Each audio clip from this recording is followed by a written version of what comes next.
Well, money and death are the top the list of topics that most people find difficult to discuss, and that's why many procrastinate making a will or creating a trust. But no matter what your age or your financial position, the Ostrich approach to estate planning won't cut it. Here to explain the process and the importance of it is Peter Sashecki of Everything Financial. Good morning, Peter. Good morning. The Ostrich approach. Yeah, I think a lot of people like to just stick their head in the sand when it comes to this, because if they're not seeing it or hearing it, then it just isn't going to be there. It doesn't exist. Right. Yeah. That's obviously not the case. Okay, so what is the Ostrich approach to estate planning? Like, what does that look like, actually? One of the most common things, it's not the only thing, but is people don't get a will. They just seem to refuse to get a will, and it should come in a package. A will, power of attorney, representation agreement, and advanced medical directive. And people just don't want to get the power of attorney in case they can't make decisions for themselves, or they need help, and people just don't want to do it. Or they have a will, and you know, Aunt Margaret's the executor who predeceased you 20 years ago, and she's the one raising your kids who are now 50 years old. Right. Like, and people just don't renew. So first thing is, talk to your lawyer, talk to a notary, get your will updated, and make sure at least that part of your affairs are in order. That's the simplest thing, and that's a start. Yeah, don't assume that you know where your estate is going to go. Yeah. Okay, so another area that people overlook is their registered retirement income fund. So what happens to the money, to your RRIF? So they RRIFs? RRIF, it's a RRIF. So that's after you pass. Yeah, that's the RSP, and now it's income. Okay. And you change it to a RRIF. And what a lot of people forget to do is, so the simplest thing, Carrie, name a beneficiary. They just leave it to their estate, but then it goes through probate.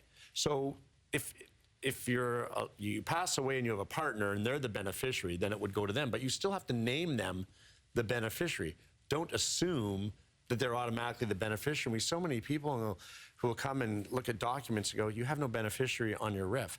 And the best way to keep it out of probate, kind of bypass all the estate mumbo-jumbo, is name a beneficiary. Okay. That money is still taxed to you when you pass away, unless it goes to your spouse. But still, just name a beneficiary. It's simple. All the legal fees that you would be paying just to go through that whole process. That's right. Yeah, so you'd be losing money in the end. And it's the simplest thing, and the salespeople sometimes don't even tell them, name a beneficiary. They start writing down estate everywhere.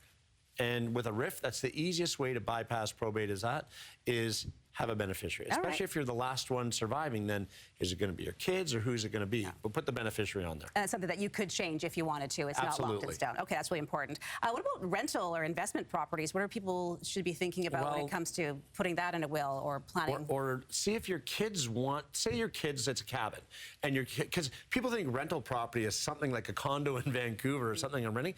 It could be a cabin up in 100 Mile House or somewhere that you go to during the summer. But if your kids want that, then maybe look at disposing that and getting that to your kids before you pass away, because there's still going to be tax on it. You're still going to have capital gains because it's not your primary residence.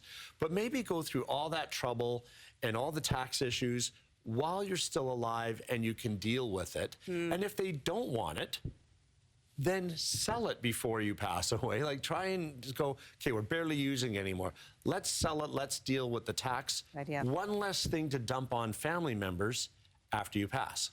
Make things simpler. Anything else that people should be thinking about before they pass away? Before they pass away, have a discussion with your kids on who's going to be the executor. And maybe it's going to be a couple of the kids, because people think of the power, I'm the power of attorney. Power of attorney ends when you pass away. But you see, I see this all the time where a sibling thinks they're in control of everything and they're running the money. Surefire way to have your kids argue and never talk to each other again. And that's not what you want to have happen. No, so talk to them about who's going to be the executor. Have the tough discussion. Don't put your head in the sand. Get the kids together and look at what should we do to make the estate easier after you're gone. Don't put your head in the sand. Yeah, we'll leave it on that. Peter Sashecki with Everything Financial. Thank you. Good advice before you pass away. Yes, thank you. For me. Not you, but for me. Someone. Someone. Yes. Will we all do at some point? No, it's not going to happen.